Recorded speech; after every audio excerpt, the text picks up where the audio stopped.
Hello and welcome to Nelson All Over. Today we are going to be talking about my origins recap as well as the top 3 games that came out of the convention.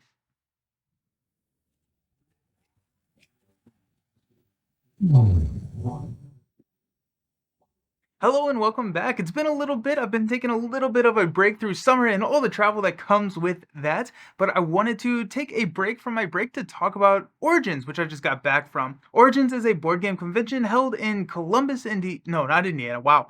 Ohio. That's where we are. Columbus, Ohio. And it's a 4-day event. We kind of got there on Wednesday and cheated the system a little bit and did a little bit more. But Wednesday through Sunday, where it's kind of like a Gen Con where people can come play games, learn about new stuff coming out, and all of that. So in this video, we're going to talk about some of the stuff that I picked up, as well as my top 3 games that came out. There are going to be timestamps in the description, as well as I think it pops up on the YouTube time bar, so you can follow along and jump to whatever part you want to watch. Origins was a lot of fun. I played a ton of games, and that's what I really enjoy about Origins, because it's not as crammed full as meetings, and you have time to kind of like sit down and actually play some games. So I played 22 games, or like I logged 22 games, meaning I got to play way more than 22. Those are just the ones that I remembered to log.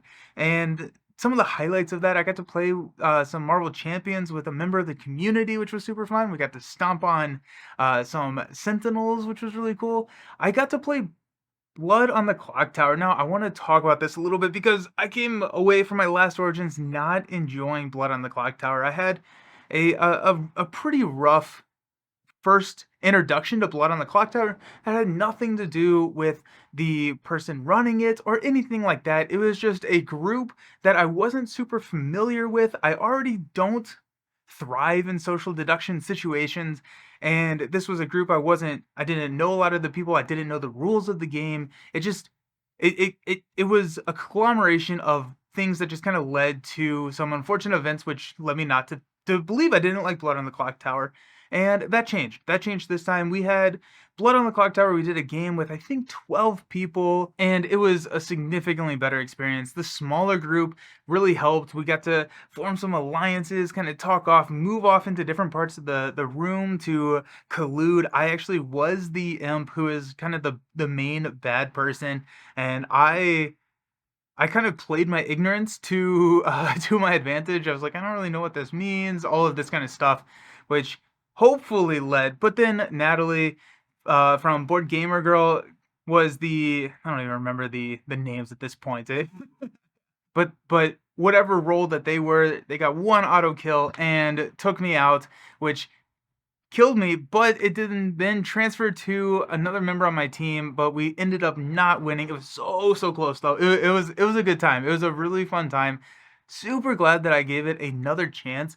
And it's actually one of the videos that I've been thinking about trying to put together once I come back from kind of a summer, to do a video on games that I am super glad that I played a second time. Or I guess games that changed my opinion the second time or subsequent times I played them, because there are some good and there are some bad. But Blood on the Clock Tower is definitely in that good category. I'm very happy that I got to play that again. I did come home with some cool stuff. I'm going to show that off a little bit. We got Linkto. So this is a cooperative game. It's a cooperative trivia game where there's 5 different modes, and players will you have, I don't know, 50 or so different clues out on there. And we played the food version. This is the travel version. So they have a couple of different versions. But we played the food version, and so it'll be pizza, or I'm trying to think of an actual. I'm actually trying to think of a real suggestion. I don't remember, but there's like pizza, and then there's 5 levels on the clue cards, and so you would read out whatever level you're playing. We did, I think, 3 and 4. You'd read out that clue, and then you would take that clue card and cover up pizza or whatever that clue is referring to. And at that point, at the end, you're left with one clue card. You check it with the answers to see if you got it right, and then your final score is based on how many of the like 49 others you got correct. It's a really good time. 12 bucks, I think, and it's from Hachette, and actually Randolph is the actual publisher. Hachette's kind of the umbrella corporation there. But it's fun. It's fun. $12, you get to play it multiple times, up to 5 times, pass it along to your friends. that's one of the things I came home with. Not going to talk about that one because that's in my top three. I got to play QE. So this is from All Play, formerly known as Board Game Tables. QE is a bidding game with unlimited money. I got to play this twice. I did pick it up. But yeah, bidding game with unlimited money. So I hope you're as intrigued as I was because it is a good time. Basically what happens is this tile comes out that you can bid on. Now it's kind of a site collection game, so you're looking to try and get the most of tiles. So you're trying to get the most of your country's tiles. You're trying to get the most of your like these industry tiles that are all combined together, and that's the idea: is to get the most of is to score the most points. And it's an unlimited money. So it's a blind bid. You write down your bid on the back of a card, you pass it to whoever is the dealer, which does rotate, and they all get to look at the deals. They don't say who bid what. They write the number on the back of the tile that's being bid on and then pass it to the winner. Now, if the dealer wins, they do have to reveal that bid. But the whole gimmick is at the end of the game, you add up the entire amount of money that you spent on tiles that you won, and whoever spent the most loses the game, automatically loses the game. And so whoever scored the most points but did not spend the most money out of the game was a ton of fun. So like at the beginning I'm winning tiles with like $100 bids, and then at the end I am bidding $1 million. And like there was a time where someone flipped up a $1 million bid, or like as it comes back around to you, that's when you kind of get to level set yourself on how much people have ramped in what they are bidding. So I'm bidding like 1,000, 2,000. It gets back around to me. I get to see everyone's bidding like 50,000. I'm like, I missed this ramp completely. So it's a good one. Next up, I got to come home with the Anachrony miniature set. And so these are the exosuits from Anachrony, which are the the workers in Anachrony. I played that for the first time a couple of weeks ago. I really enjoyed it, and I really like the suits. They're so freaking cool. They look really, really fun. I'm excited to get this back to the table and play with the suits. Speaking of Mindclash, I did bring home a review copy of a game, and that is Perseverance. 1 second, it's going to hurt my back to pick it up. Yes, Perseverance. Okay, so Mindclash sent me home with Perseverance to take a look at. I did demo a couple of their games at the convention, and Perseverance was something that I've always been interested in. There's 2 games in this box, and that's kind of the entire like idea behind Perseverance, is that a box comes with 2 games, but they share components so that they save in cost that way. But this is a game that is episodic, so the first um the first game tells a story about a shipwreck and finding an island, and then subsequent games talk about building and exploring and taming the dinosaurs that are on that island. But I am really pumped to get this one to the table. It's a very heavy game. If you know anything about Mindclash, you know that that is the case. But Perseverance is going to be something that I'm going to be talking about here pretty soon, along with a couple other Mindclash games, because it turns out I enjoy them. I'm fairly new to the Mindclash games lineup, and Perseverance is going to be one of the next ones that we get to play, and so we'll talk about this one here soon. There were a couple other like knickknacks and trinkets that I brought home. I did get another game, but that's going to be talked about here in a second. But let's dive into my top 3 games of Origin. Number 3, this is a game that is going to come out at Gen Con. I did get to demo it. It's called Express Route, and it is from the Op. Now, this is a cooperative game where players are delivering packages. I'm laughing because my buddy, when we demoed it, he's like, this is like Kickstarter fulfillment, the game. But basically what it is you have multiple different buses around the map that anyone can control, and you're trying to get packages from A to B. Now, you don't necessarily know where the package is going. You know it's where it's going to start, and at the start of your turn, you have to add packages to the map, which increases our demand. And if we ever have too much demand at the end of our turn, we lose. The demand goes down once we make those deliveries, and the idea is to get to 8 packages delivered. Sounds easy. The other cool, fun thing about this is that you spend packages for power-ups. So there are going to be power-ups that increase the range that your bus can go, or that your plane can go, or how many items you can load. And those can all be bought by packages are various level of packages. So a 2 cost package may allow everybody to upgrade their distance on one of their trucks by 1 or something like that. And so it's an optimization puzzle around the delivery of packages. There are asymmetric powers, which I'm always a fan of. So yeah, that is Express Route from the op. I'm looking forward to checking out more of that at Gen Con. It's going to be one that is on my radar. So number 2 is a game that I picked up. Number 2 is Fiction from all play. I keep wanting to call them board game tables, but they are now all play. Fiction is a one first all version of Wordle.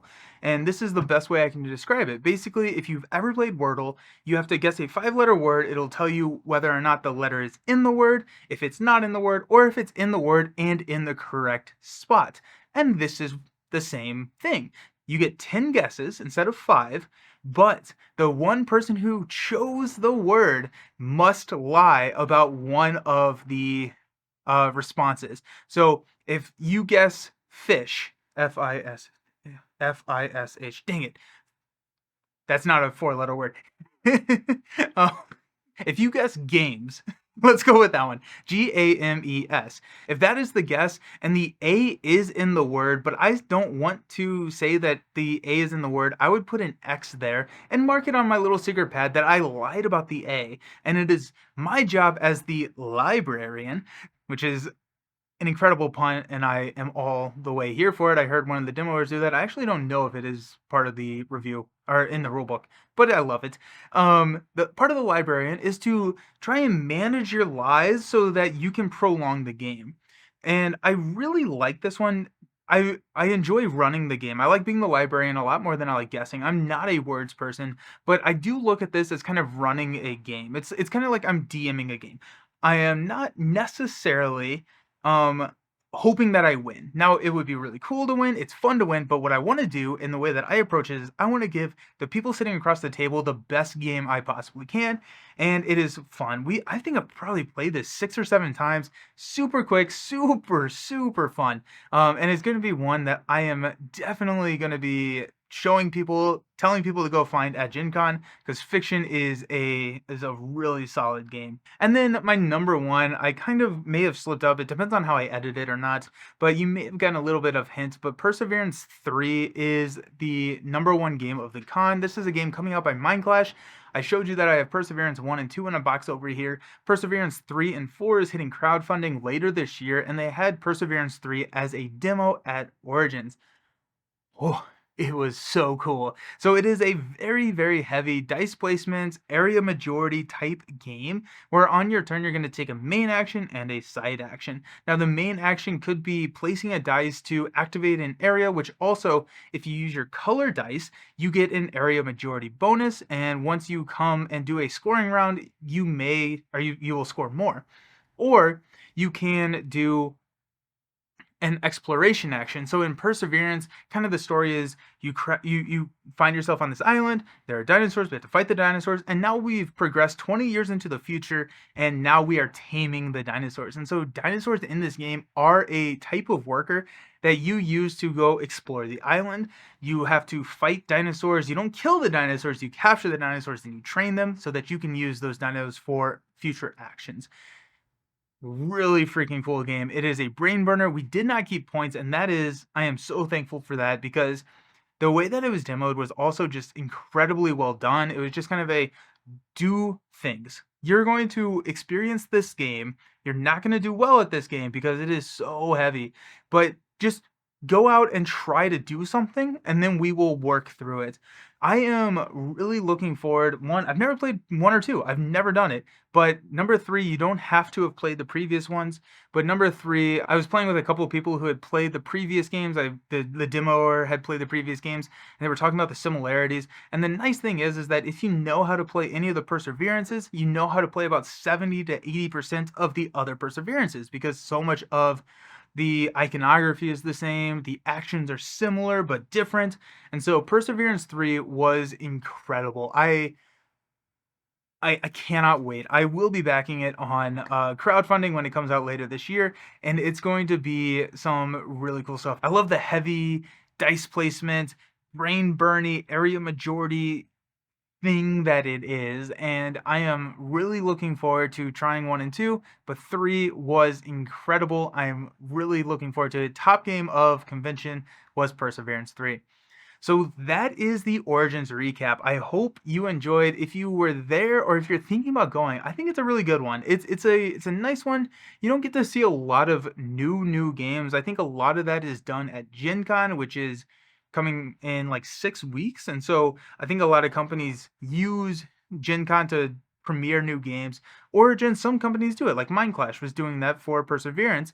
But what I love about Origins is the time, the quality time that you get to spend with people playing games and taking advantage of their like epic board game library and just seeing new people and playing games with everybody. It's a good time. I really enjoy I don't know if it's my favorite. They're all different, right? They're all different. But Origins is a good one. That is the recap for Origins. If you have any questions about Origins or about any of the games, or if you want to see any more of the games, let me know in the comments. I'll be happy to talk and or show more of them. Thanks all for hanging out, and I'll see you around. Peace.